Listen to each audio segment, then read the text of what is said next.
Cheers. Cheers. नए cup. नए cup. नई गप. नई गप. हाँ. Cheers. Music. Music.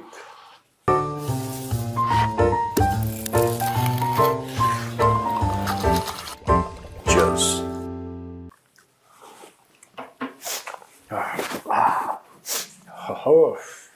नया कप, नया कोस्टर, नया दावा.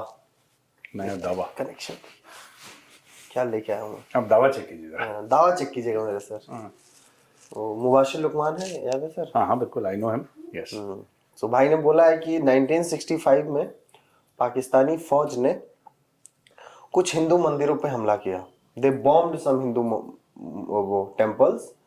उसके बाद उनको बुद्ध शिकन का अवार्ड दिया गया. हैं? या बुद्ध शिकन. बुद्ध शिकन का अवार्ड दिया.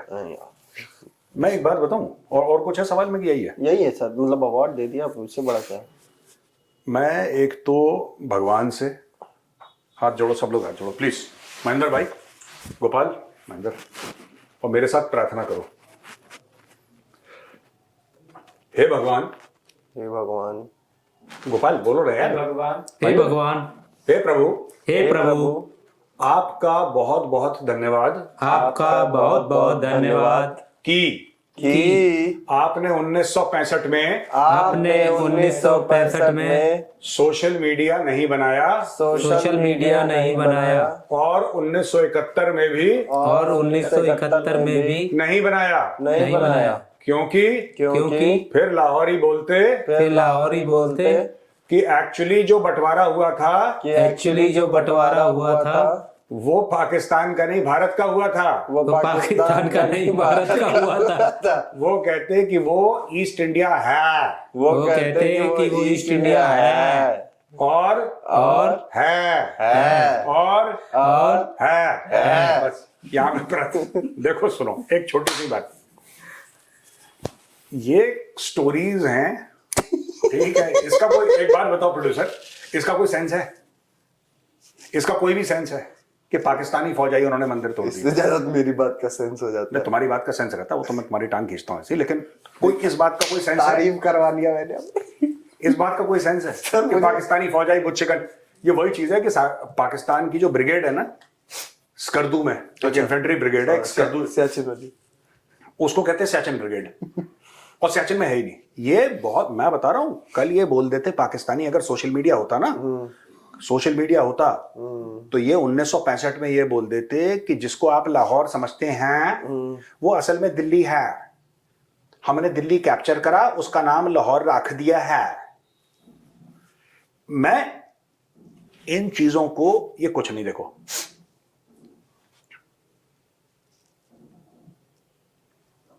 ये रैंडम चीजें कोई भी ना बोल के, और अब इसको इतनी बार रिपीट करेंगे पाकिस्तानी सोशल मीडिया में क्योंकि वहां पे एजुकेशन का लेवल बहुत कम है पाकिस्तान में generally. And it is not, I am not trying to troll them. Generally the level of education in Pakistan is very low. They don't have schools and all.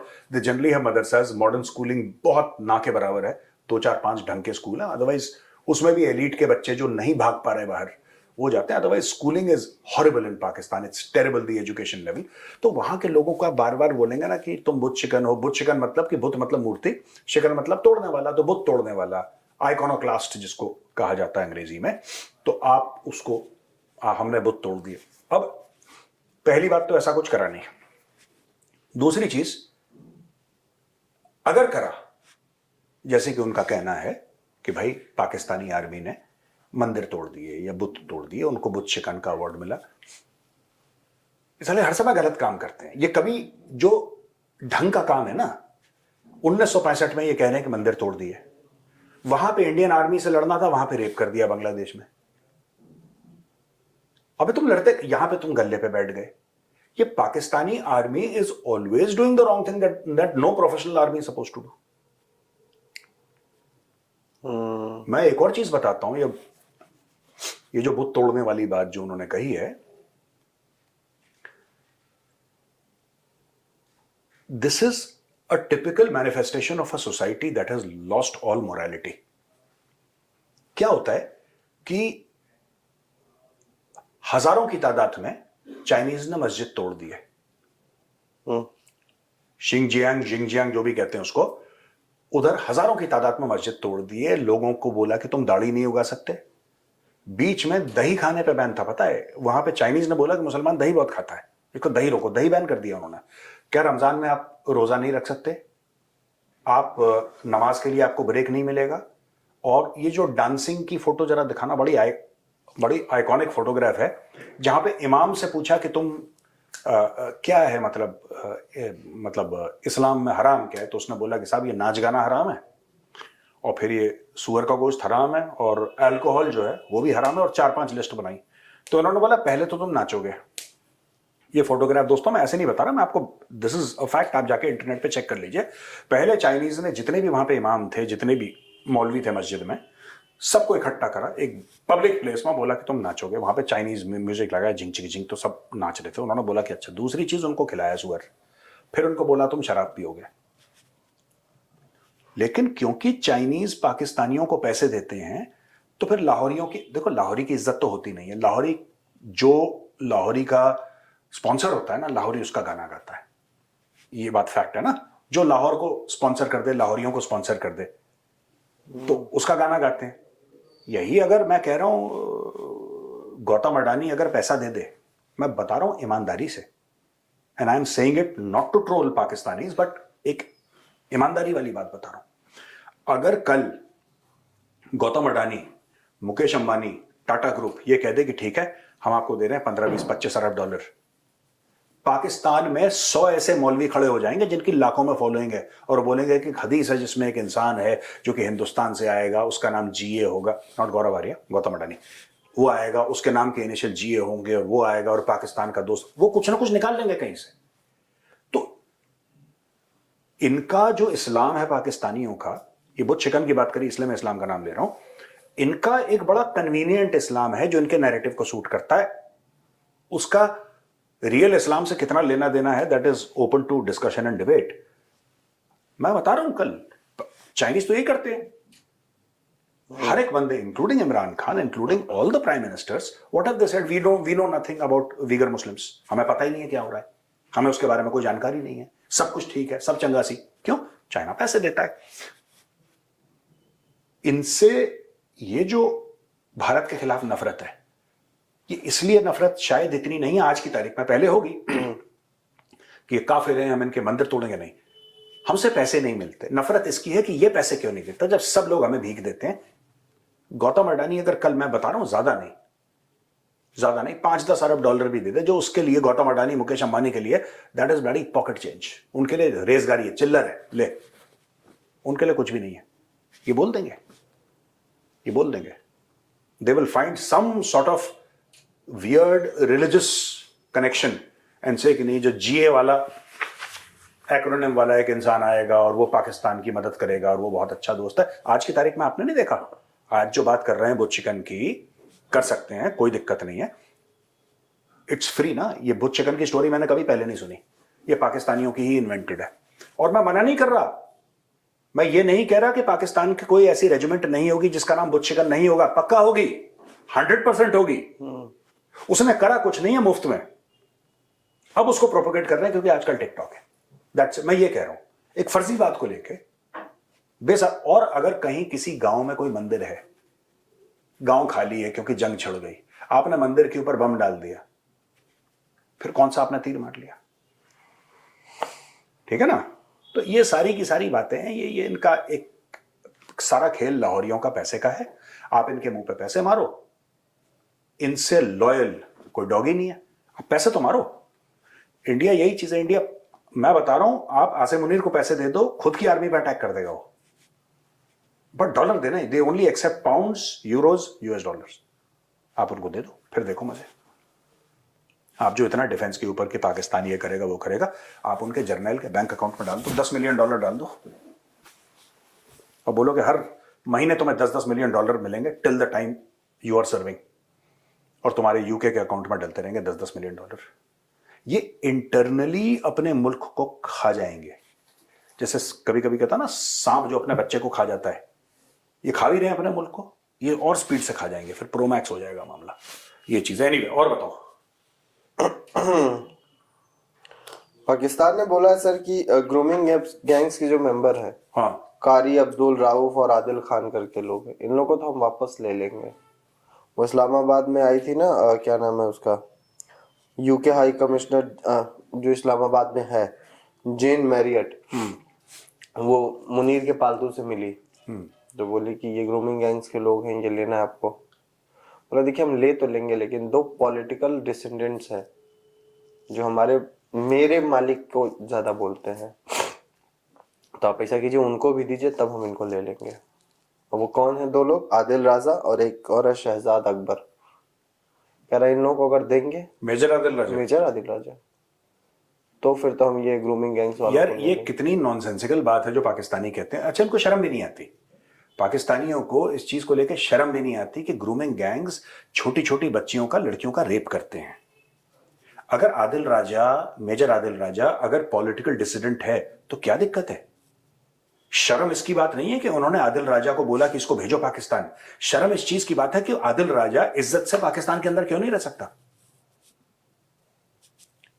Adil राजा जो मन चाहे बोले, जो मन चाहे बोले, ठीक है, वो इज्जत के साथ, हिफाजत के साथ पाकिस्तान के अंदर क्यों नहीं रह सकता? मुझे तो यही हजम नहीं हो रहा। ऐसे इंडियन आर्मी ऑफिसर्स हैं जो कि रिटायर हो चुके हैं, क्योंकि major Adil Raja is a former Pakistani army officer and I think is a third generation officer है वो। उसके बाप दादा सब फौज में ही थे। So he is not new to the Pakistan army, पहली चीज। और क्योंकि थर्ड जनरेशन है, उनके दुनिया भर के कजिन्स भी होंगे फौज में, ये बात भी तय है। 100, मुझे नहीं पता, बट 100% होंगे, ऐसा हो नहीं सकता। Which means he has a thriving network inside the Pakistani army. अब भारत में भी ऐसे लोग हैं जो कि फौज में थे, अब फौज से वो हट गए, और वो सरकार के खिलाफ, क्योंकि यहां पे फौज तो है नहीं ना पावर में। When Major Adil Raja is speaking truth to power, तो he will speak truth to power against or to the Pakistani army because that is the base of power in Pakistan. भाई अगर उनको पाकिस्तान की हुकूमत की तनकीद करनी है तो ऑब्वियसली वो क्रिटिसिज्म पाकिस्तानी आर्मी का होगा, क्योंकि हुकूमत तो पाकिस्तानी फौज की, आसिम मुनीर की है। ये लॉजिकल बात है। यहां पे जो फौजी हैं, क्योंकि यहां पे आर्मी की हुकूमत ना थी, ना है, ना कभी रहेगी, तो आर्मी तो it does it's work, it stage in the barracks, वो अपना काम करती है इंडियन आर्मी।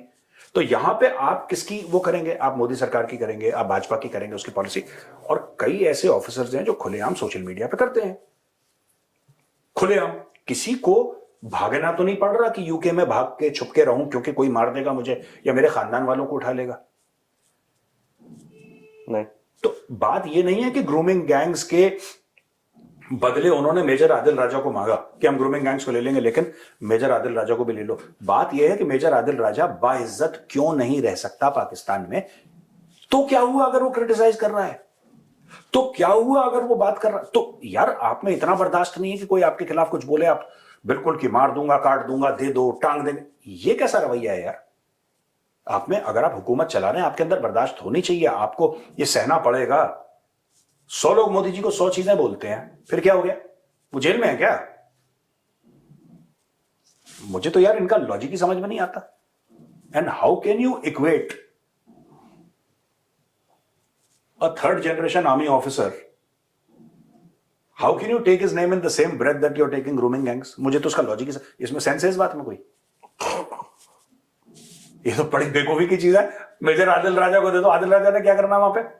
ग्रूमिंग गैंग्स तुम्हारे पाकिस्तानी हैं जो वहां पे छोटी छोटी लड़कियों का 11, 12, 13, 14, 15 साल की लड़कियों का रेप करते हैं, और ये पाकिस्तानी है। इसमें से 99.9% पाकिस्तानी है। This is a Pakistani problem, और इसमें यूके की भी गलती है। और भाई तुम देते क्यों वीजे ऐसे लोगों को? Political dissident, so what? Country के लिए, मेरे लिए बड़े फक्र की बात है, इतने लोग हैं फौज में, मतलब they have left the army, they are veterans obviously, क्योंकि जो फौज में होगा वो कभी सियासी बातें करेगा नहीं।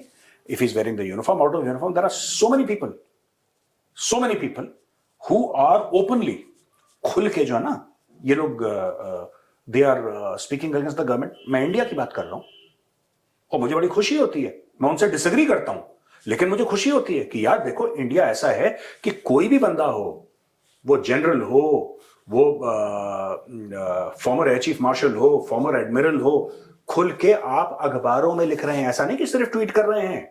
4 स्टार लेवल पे, 3 स्टार लेवल पे, 2 स्टार लेवल पे, 1 स्टार लेवल पे, आप कर्नल लेवल पे आप खुल के सोशल मीडिया पे, मेन स्ट्रीम मीडिया पे कह रहे हैं कि सरकार गलत कर रही है। And there are no repercussions, there are no repercussions and there should not be any repercussions. भाई लोग कहते हैं कि भाई आप फौज से सवाल, कई लोग वेल मीनिंग पीपल हैं कि आप फौज से सवाल कैसे पूछ सकते हैं। या टीवी डिबेट में होगा ना कि जब किसी पार्टी वाले ने बोला कि फौज ने ये करा तो दूसरा कोई गुस्सा हो गया, कह रहा आर्मी से आप सवाल कैसे पूछ सकते हैं। मैं तो as an army officer, former army officer, veteran, मैं तो ये कहना चाहता हूं कि आप फौज से सवाल पूछो। हम लोग डेमोक्रेसी हैं यार, आपका पूरा हक है, आपका पूरा अधिकार है। आप दिन में 100 बार जस्ट आस्क इंटेलिजेंट क्वेश्चन। मेरा सिर्फ एक रिक्वेस्ट है, I can not stop you from asking stupid questions. मैं तो नहीं रोक सकता आपको, ना मैं आपके मुंह पे टेप लगा सकता हूं, बट आस्क इंटेलिजेंट क्वेश्चंस की फौज को भी अच्छा लगे। इंडियन आर्मी ने आज तक नहीं बोला कि तुमने हमसे सवाल कैसे पूछ लिया। नो फौजी will say how dare you ask a question. ये सिविलियंस का है खेल कि जो ज्यादा रिस्पेक्ट करता है ने सवाल नहीं पूछना। जैसे घर के बड़े हैं ना, तुमने घर के बड़े का क्वेश्चन कैसे कर दिया। इंडियन आर्मी किसी के घर के बड़ी नहीं है यार। We are not better than anybody, we are there to serve the constitution, we are there to serve the nation यार। This is a society we equals, हम सब बराबर हैं यार, फौज भी बराबर है, सब लोग बराबर है। हाँ, फौज का काम थोड़ा अलग है, किसी और इदारे का काम अलग है, सबका अलग है, लेकिन we are not anybody's bosses. We serve the constitution, we serve the nation. अब ये बोल आदिल राजा को वापस आना पड़ेगा क्योंकि वो पॉलिटिकल, मुझे तो यही समझ में नहीं आ रहा कि क्यों, why can't Adil Raja, let us say he belongs to Islam, I don't know from where he is, he belongs to Lahore, Islamabad, Karachi, wherever he belongs, I don't know. वो ऑफिसर अपने घर पे क्यों नहीं रह सकता पाकिस्तान के अंदर, और वहां से बैठ के आईएसपीआर की और आसिम मुनीर की या शहबाज शरीफ की तनकीद वहां पे बैठ के क्यों नहीं कर सकता, और अपनी वाइफ के साथ, बच्चों के साथ किसी रेस्टोरेंट में जाके खाना क्यों नहीं खा सकता, शॉपिंग करने क्यों नहीं जा सकता। दिस इज सिस्टमिक फेलियर, यहां पे होता है भारत में। आप खुल के तगड़ी तनकीद करो, आपको जो कहना है छीछलेदर कर दो। मजाल है किसी ने गुड मॉर्निंग के अलावा कुछ आपको बोल दिया तो, सवाल ही नहीं है। This is the robustness of institutions यार, यही तो डेमोक्रेसी है। मुझे तो बड़ी बेवकूफी की बात लगी है, तो बड़ी नॉनसेंसिकल। और बताओ सर, चमन बॉर्डर पे फायरिंग हुई है। हालांकि मीडिया रिपोर्ट जो कह रही है कि कुछ लोग घायल हुए हैं, 5 लोग अफगानिस्तान साइड के। बट जो सोशल मीडिया पर रिपोर्ट्स आ रही हैं उसमें माना जा रहा है कि करीब 30-35 लोग हैं पाकिस्तान आर्मी के, ठोक दिया है। मैं सोशल मीडिया रिपोर्ट को यहाँ सच मानूंगा, बिकॉज पाकिस्तान का डिफेंस मिनिस्टर कहता है everything is on social media. अगर हर चीज सोशल मीडिया पे है सोशल मीडिया पे है, नहीं सोशल मीडिया पे है। अगर हर चीज सोशल मीडिया पे है, जो है, ये ख्वाजा से जो है भी बोलता है, पता है, ऐसा है जो है, जो पता नहीं जो है कौन सी चीज है, कोई जो है को बोलता होगा ना, जो है, पता क्या जुए हो, लेकिन उसको बस इसका कोई सेंस है जो तुमने बात करी कि जुए हो, बुत शिकन से तो ज्यादा सेंस है। हाँ वो ठीक, आई गारंटी दैट मच। चलो तुम्हारे नंबर नहीं काटूंगा, न्यूट्रल हो गया, न्यूट्रल हो गया। तुम कितने, 12:30 पे हो? नहीं 12:30 नहीं, 15, 17:30। ब्याज नहीं लगता इस पे? अपना संडे से फिर बढ़ा रहे हो, फिर ये नहीं होगा इसमें, जो है जो है और बताओ। तो वही उस पर मेरा वो क्वेश्चन था यार। देखो ना, मैं एक बात बताता हूं, इंडियन मीडिया भी ये नहीं कह सकता कि 35, उसका कारण ये है कि इंडियन मीडिया भी बोलेगा कि सोशल मीडिया पे खबर है। इंडियन मीडिया कभी ये नहीं बोलेगा कि हम बोल रहे हैं कि 35 मर गए वहां पे।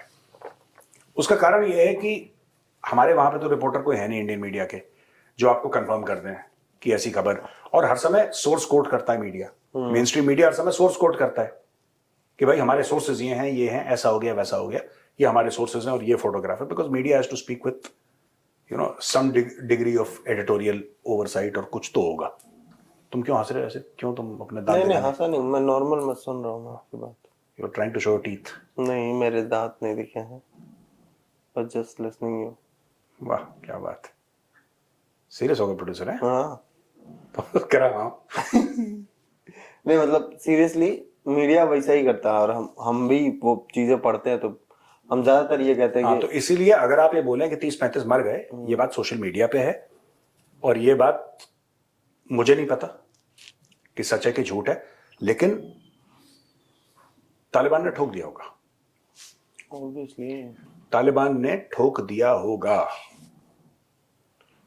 तालिबान ऐसा कर सकता है, पर वही चीज है कि अगर it's a military conflict between the government of Afghanistan and government of Pakistan, और तालिबान से यही बोलूंगा कि unless you can reach depth areas, ये चमन बॉर्डर पे इतना कर दिया और फ्रेंडशिप गेट था उसको तोड़ दिया, इससे ज्यादा कुछ फर्क नहीं पड़ेगा जब तक आप डेप्थ एरियाज में मिलिट्री अटैक्स लॉन्च नहीं करेंगे डेप्थ एरिया में। Taliban needs to, the Afghan forces, the Afghan army, I should say, the Afghan army, not Taliban, Afghan army needs to develop capabilities to hit Pakistan in depth areas. जब तक आप डेप्थ एरियाज में नहीं पहुंच पाएंगे तब तक तो कुछ नहीं हो रहा। तब तक आपको, you must have the capability of reaching Islamabad, of reaching Rawalpindi. जिस दिन आपकी वो कैपेबिलिटी डेवलप हो गई कि आप इस्लामाबाद और रावलपिंडी पहुंच गए, उस दिन पाकिस्तान ये सारा ड्रामा करने से कतराएगा। लेकिन जब तक आपके पास वो कैपेसिटी नहीं है, वो कैपेबिलिटी नहीं है, तब तक आप कुछ नहीं कर सकते। You need platforms, at least minimum 1000-1200 kilometre के प्लेटफॉर्म्स आपको चाहिए। ठीक है, चलो सर, मेरे पास सवाल बहुत है लेकिन हमारे पास समय कम हो रहा है। क्या बात, ये दिल छू लेता है प्रोड्यूसर से, सवाल बहुत है लेकिन समय कम है। चलो ठीक है, ओके भैया, चलो राम राम। जय श्री राम।